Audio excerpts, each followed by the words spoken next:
Karachi port ने आलमी सतह पर नुमायां कामयाबी हासिल करते हुए कंटेनर पोर्ट परफॉर्मेंस इंडेक्स 2025 में 30 दर्जे तरक्की पाकर अब 99 पोजीशन से 69वीं पोजीशन हासिल कर ली है। पोर्ट का स्कोर 30 से बड़ा है और अब ये 45.7 हो गया, जो ऑपरेशनल कारकर्दगी और जहाज़ों की तेज़ तर हैंडलिंग की निशानदेही करता है। करंट फिस्कल ईयर में कराची पोर्ट पर आने वाले जहाज़ों की तादाद 2000 से भी ज़ायद हो गई है, जो गुज़श्ता 8 बरसों में ऐसा नहीं हुआ। पहली बार इसने 2000 से तजावुज़ किया है। इस दौरान ओवरऑल रजिस्टर्ड टनेज 84.43 मिलियन रही है, जबकि जहाज़ों की आमद में 7.5% और टनेज में 3% का इजाफा रिकॉर्ड किया गया। कराची पोर्ट अब दुनिया के कई मारूफ पोर्ट से आगे निकल चुका है, जिनमें हैम्बर्ग के अलावा लॉस एंजलिस और सबसे अहम लंदन और रोटरडम शामिल हैं। अब अगरचे पोर्ट कासिम 56वें नंबर पर और जबल अली 45वें नंबर पर मौजूद है, लेकिन कराची पोर्ट ने 2027 तक आलमी टॉप 50 पोर्ट्स में शामिल होने का टारगेट मुकर्रर किया है। गुज़श्ता 3 माह में कराची पोर्ट और पोर्ट कासिम पर कार्गो और ट्रांसशिपमेंट में गैर मामूली इजाफा देखने में आया और इसकी सबसे बड़ी वजह ईरान अमेरिका कशीदगी और स्ट्रेट ऑफ हॉर्मुज़ के गिर्द पैदा होने वाली गैर यकीनी सूरत हाल रही है। अब बहुत सी शिपिंग लाइन्स ने खलीजी रास्तों पर खतरात बढ़ने के बायस मुतबादिल पोर्ट्स का इंतखाब किया है और पाकिस्तान को आर्जी तौर पर महफूज और निस्बतन कम कॉस्ट वाला ऑप्शन समझा गया है। कराची पोर्ट पर ट्रांसशिपमेंट कंटेनर्स में 1423% का इजाफा हुआ। दरअसल इसी गैर मामूली री रूटिंग का यह नतीजा है। आम हालात में इतना हाई ग्रोथ रेट बरकरार रहना मुमकिन नहीं होता, इसलिए मौजूदा सूरत हाल में इस रश का एक हिस्सा ज़रूर वक्ती भी हो सकता है, लेकिन जोग्राफियाई हालात ही इस रश की वजह नहीं है, बल्कि हुकूमत ने गुज़श्ता साल पोर्ट चार्जेस में 50% कमी भी की थी और साथ ही ट्रांसशिपमेंट रूल्स में भी नरमी की गई थी, जिससे ऑपरेशनल कारकर्दगी भी बेहतर हुई है। पोर्ट कासिम पर जहाज़ों के कार्गो उतारने का वक्त 24 से 30 घंटे तक लाना भी एक अहम पेशरफ्त है। अब यही अवामिल मुस्तकबिल में कुछ ट्रैफिक को मुस्तकिल बुनियादों पर पाकिस्तान में रखने में मदद दे सकते हैं, लेकिन खलीज में कशीदगी कम होने के साथ क्या ये कार्गो वापस दुबई, जबल अली, सलाला और दीगर रिवायती हब्स की तरफ चला जाएगा? तो इसका जवाब यह है कि एक बड़ा हिस्सा वापस जा सकता है, क्योंकि आलमी शिपिंग नेटवर्क्स दहाइयों से इन्हीं मराकज़ के गिर्द कायम हैं। लेकिन अगर पाकिस्तान कम कॉस्ट के साथ तेज़ क्लियरेंस और बेहतर लॉजिस्टिक्स बरकरार रख पाता है तो कुछ नया कारोबार मुस्तकिल बुनियादों पर हासिल किया जा सकता है और इसके साथ ही गहरे पानी के जहाज़ों के लिए 15.5 मीटर ड्राफ्ट की सहूलत ने कराची पोर्ट को खित्ते के बड़े कार्गो हैंडलिंग हब्स के बराबर ला खड़ा किया है।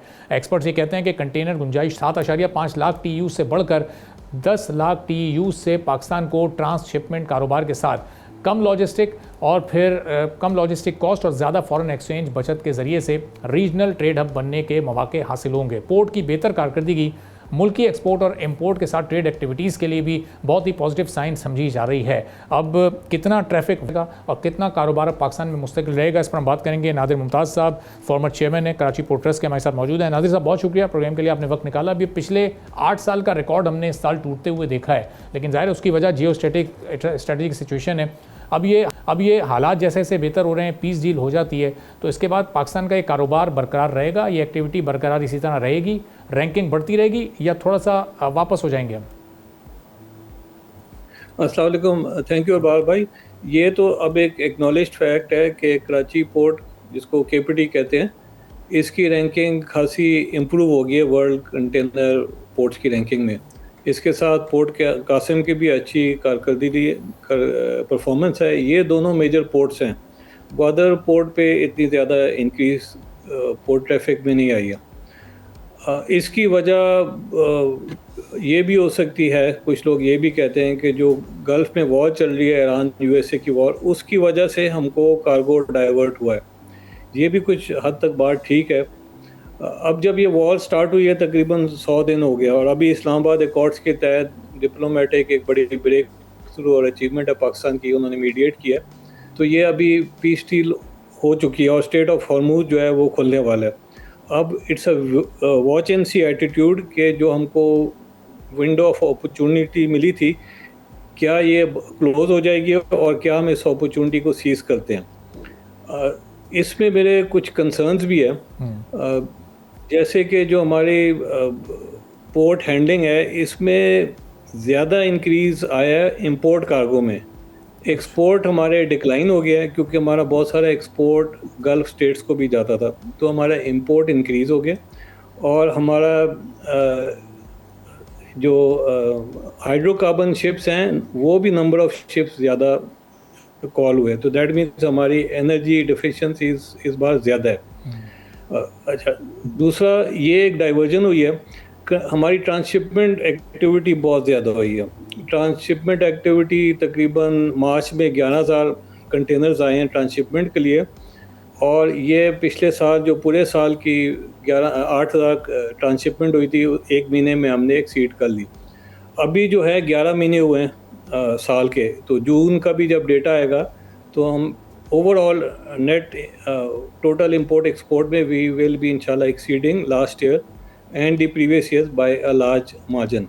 एवरेज पे कोई 1800 शिप आते हैं कराची पोर्ट पे एनुअली, तो इस बार 2000 और वी एक्सपेक्ट 2000 प्लस तक पहुंच जाएगा। और भी कंसर्न हैं। अब वैसे तो जो एक फैक्ट है कि 10 साल से हमारे ट्रेड वॉल्यूम्स में, नंबर्स में और मैग्नीट्यूड में, वॉल्यूम्स में कोई ख़ास इजाफा नहीं हुआ है। तो हमारी जो अपनी इंपोर्ट एक्सपोर्ट है वो बहुत लिमिटेड है या स्टेटस को पे चल रही है। एक ये काम भी हुआ है कि 25 अप्रैल को मिनिस्ट्री ऑफ कॉमर्स ने एक नोटिफिकेशन किया और उससे 6 लैंड रूट्स नोटिफाई किए कि कराची के पोर्ट से ईरान तक ट्रांजिट हो सकते हैं इन लैंड रूट्स पे। उसको ट्रांसलेट करना था reality mechanism into a proper mechanism FBR ने। तो एफबीआर ने 25 अप्रैल से अभी तक वो मैकेनिज्म वीबॉक के थ्रू मॉड्यूल डेवलप नहीं किया। इस वजह से को 5 या 6,000 कंटेनर जो है कराची के पोर्ट्स में ईरान के लिए अभी भी स्टक है। तो हमको अपनी inter agency, inter ministry coordination बहुत इम्प्रूव करनी पड़ेगी। अब ये है कि हमारी ड्वेल टाइम होता है कि कार्गो कितनी देर में आता है और कितनी देर में क्लियर होता है। जनरली जो गल्फ स्टेट्स हैं, जो लीडिंग स्टेट्स है, सिंगापुर हो गया, जबल अली पोर्ट हो गया, वहाँ 4 से 6 घंटों में ट्रांसशिपमेंट का कार्गो क्लियर हो जाता है, कंटेनर आता है, कंटेनर चला जाता है। एक नेगेटिव बात ये भी है, या पॉजिटिव बात इतनी नहीं है, कि हमारी ट्रांसशिपमेंट की बहुत ज़्यादा एक्टिविटी हुई है। तो ट्रांसशिपमेंट है कि कंटेनर आता है, पोर्ट पे आता है, बर्थ पे आता है, बर्थ से चला जाता है, वो कस्टम एरिया को it does not leave the custom area.